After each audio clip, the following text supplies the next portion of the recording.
Hello दोस्तों, स्वागत है हमारे चैनल अभ्युदय शिक्षा में।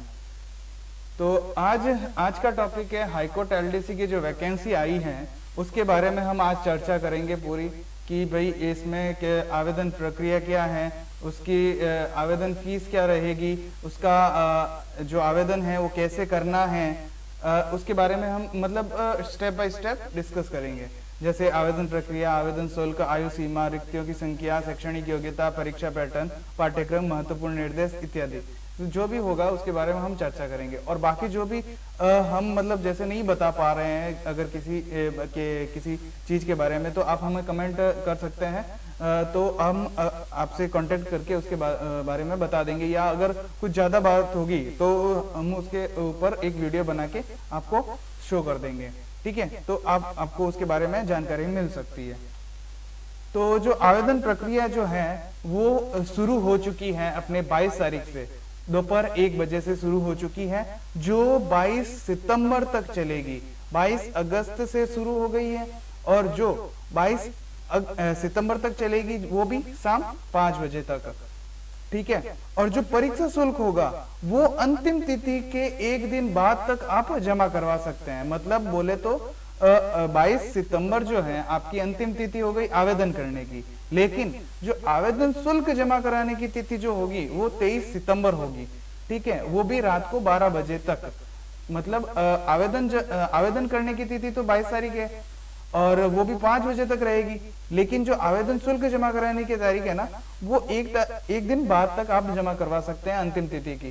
ठीक है, और जिसने मतलब पहले जमा करवा रखा है अपना आवेदन, मतलब जैसे आवेदन कर रखा है पहले, तो वो उनको आवेदन फीस जमा करवाने की जरूरत नहीं है। जैसे मतलब जो अभी वैकेंसी जो है रद्द हुई थी उसमें अगर आपने रजिस्ट्रेशन कर रखा है तो आपको आवेदन दोबारा मतलब आवेदन तो करना पड़ेगा आपको, लेकिन जो आवेदन शुल्क है वो आपको जमा नहीं करवाना पड़ेगा। और जो परीक्षा शुल्क होगा वो केवल ऑनलाइन ही जमा होगा, ऑफलाइन के माध्यम से आप बिल्कुल नहीं करवा सकते। और ऑनलाइन जो आवेदन करना है आपको, हाईकोर्ट की जो ऑफिशियल वेबसाइट है जो दे रखी है हमारे आपके स्क्रीन के ऊपर दिख रही होगी आपको, उसके ऊपर ही आवेदन होगा और फीस भी आपको वहीं जमा करवानी होगी। उसके अलावा आपके पास और कोई तरीका नहीं है, मतलब ऑफलाइन तरीका नहीं है। और वहां पे भी अगर होगी तो ऑनलाइन बैंकिंग अगर आपके पास है, क्रेडिट कार्ड है, डेबिट कार्ड है, तो उसके माध्यम से आप परीक्षा शुल्क जमा करवा सकते हैं। और आप अगर ई मित्र से अगर आप अपना आवेदन कर रहे हैं तो जो है आपको ई मित्र पर अपना शुल्क जमा करवा देना है, वहां पर भी आप जमा करवा के अपना आवेदन कर सकते हैं। ठीक है, और जो आवेदन शुल्क रहेगा आपका वो जो अगर आप जनरल कैटेगरी से हैं और ओबीसी क्रीमी लेयर से हैं और जो एमबीसी है वो भी क्रीमी लेयर से, और अदर राज्य के जो भी हैं मतलब अदर स्टेट के जो भी आवेदक होंगे उनके लिए तो जो फीस है जो 500 निर्धारित कर रखी है। ठीक है, और ओबीसी कैटेगरी अगर आप नॉन क्रीमी लेयर में हैं, ठीक है, नॉन क्रीमी लेयर में हैं तो, और एमबीसी में भी नॉन क्रीमी लेयर में है और ईडब्ल्यूएस कैटेगरी से हैं अगर आप, तो आपकी फीस 400 रुपए लगेगी, ये निर्धारित कर रखी है 400 रुपए।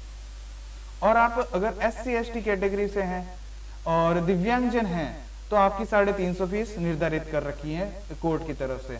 ठीक है, और जैसे कि मैंने पहले बता दिया कि अगर आपने पहले आवेदन कर रखा है पिछली वाली वैकेंसी में जो आप ये 19/3/2020 को जारी हुई थी, ठीक है, उसमें आपने अगर आवेदन कर रखा है और परीक्षा शुल्क जमा करवा रखा है तो आपका परीक्षा शुल्क वापस नहीं लगेगा, दोबारा नहीं लगेगा, लेकिन आवेदन आपको करना पड़ेगा।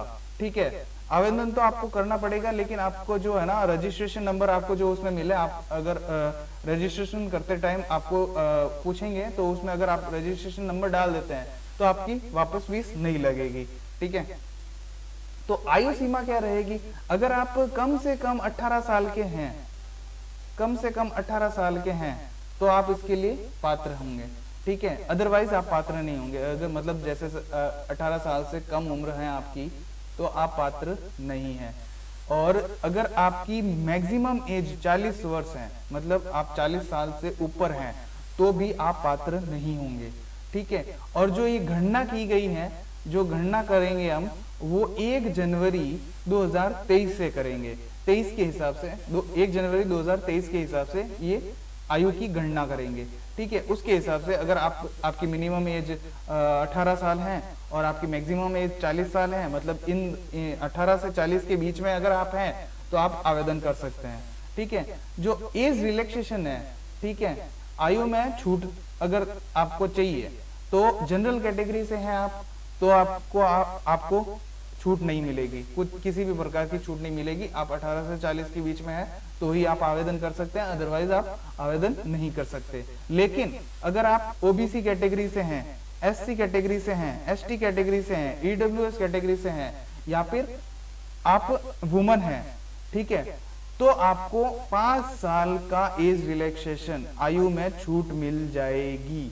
ठीक है, आप मतलब बोले तो आप 45 साल तक आप मतलब आपकी आयु अगर 45 साल तक है तो आप आवेदन के पात्र हैं। ठीक है, अदरवाइज नहीं है, इसके ऊपर आप नहीं कर सकते। और जो विडो और डिवोर्सी वुमेन्स जो हैं उनके लिए जो है एज लिमिट नहीं दी गई है, मतलब वो कभी भी कितनी भी एज में आप आवेदन कर सकती है। ठीक है, और जो फिजिकल हैंडीकैप पीएच कैटेगरीज के जो लोग हैं उनको भी 5 साल का जो है एज रिलैक्सेशन दे रखा है, आयु सीमा में छूट दे रखी है। ठीक है, और जो एक्स सर्विसमैन है उनकी जो मैक्सिमम एज दे रखी है वो 50 साल दे रखी है, मतलब अगर आपकी आयु 50 साल है, 50 साल तक है तो आप आवेदन के पात्र हैं, अदरवाइज नहीं है। मतलब आप 50 साल की आयु तक आप अपना आवेदन कर सकते हैं। ठीक है, तो हम आगे डिस्कस करेंगे कि वैकेंसियां कितनी है, रिक्तियां कितनी है।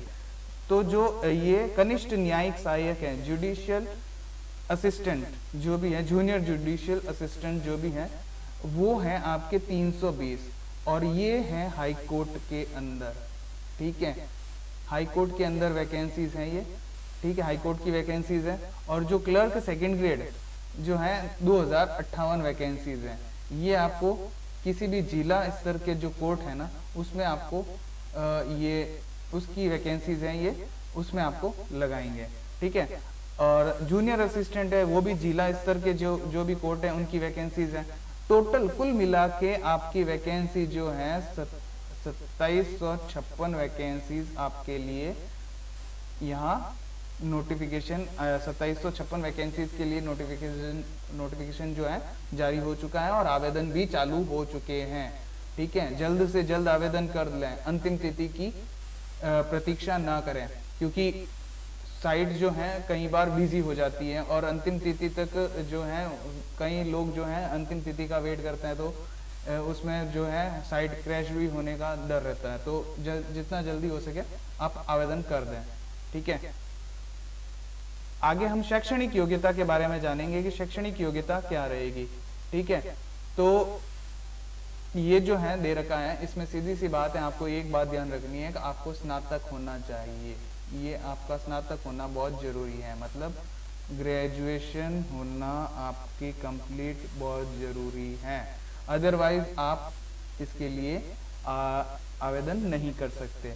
ठीक है, इसके साथ ही आपको अगर बेसिक नॉलेज है, कंप्यूटर का बेसिक नॉलेज है, ठीक है, तो वो भी आपको जरूरी है, मतलब कंप्यूटर का बेसिक नॉलेज होना भी बहुत जरूरी है। अदरवाइज मतलब अगर आपको नॉलेज नहीं है तो बाद में जो है आपकी जो टाइपिंग टेस्ट होगा उसमें दिक्कत आएगी। ठीक है, और आपको निकाल भी सकते हैं। आगे हम देखेंगे परीक्षा पैटर्न क्या रहेगा। परीक्षा पैटर्न जो है, एक तो पहले सेक्शन ए होगा। सेक्शन ए जो है लिखित परीक्षा होगी आपकी। ठीक है, रिटन टेस्ट होगा आपका, जो मतलब ओएमआर बेस्ड होगा, ओएमआर बेस्ड होगा। ठीक है, ऑफलाइन होगा।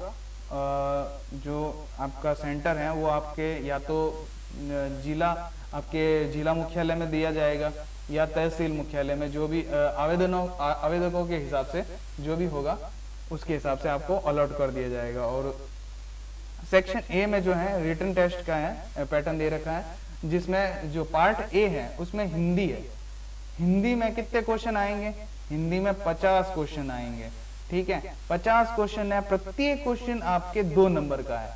ठीक है। तो 2 नंबर का क्वेश्चन है तो 50 क्वेश्चन हो गए 100 नंबर के, ठीक है। और जो इंग्लिश है, इंग्लिश में भी आपके 50 क्वेश्चन आएंगे और वो हो गए आपके 100 नंबर के, ठीक है। और जीके आएगी, जीके वो भी 50 क्वेश्चन आएंगे और 100 नंबर के क्वेश्चन आएंगे, ठीक है। अरे ठीक है। और जो अगर आप SC ST कैटेगरी और PH कैंडिडेट्स हैं तो आपको मिनिमम मार्क्स जो है, मतलब टोटल कितने नंबर का हो गया आपके, ये टोटल हो गया आपके 300 नंबर का, 300 नंबर का पेपर होगा आपके। इसमें से आपको 120 नंबर, मतलब अगर आप SC ST कैटेगरी से हैं और PH कैंडिडेट्स हैं तो आपको कम से कम 120 नंबर तो लाने ही हैं। इससे अगर कम आए तो आप डिस्क्वालीफाई हो जाएंगे इसके लिए, ठीक है। भले ही आपकी कट ऑफ इतनी ना रह रही हो, लेकिन अगर आप 120 से कम लेके आए नंबर तो आप सीधा डिस्क्वालीफाई है। और अदर कैंडिडेट जितने भी हैं इनके अलावा उनके लिए 135 मार्क्स जो है वो डिसाइड कर रखे हैं मिनिमम मार्क्स, ठीक है। इतने नंबर आपको लाने ही हैं। और जो एग्जाम होगा वो आपके होगा 2 घंटे का, 2 घंटे का एग्जाम होगा आपका।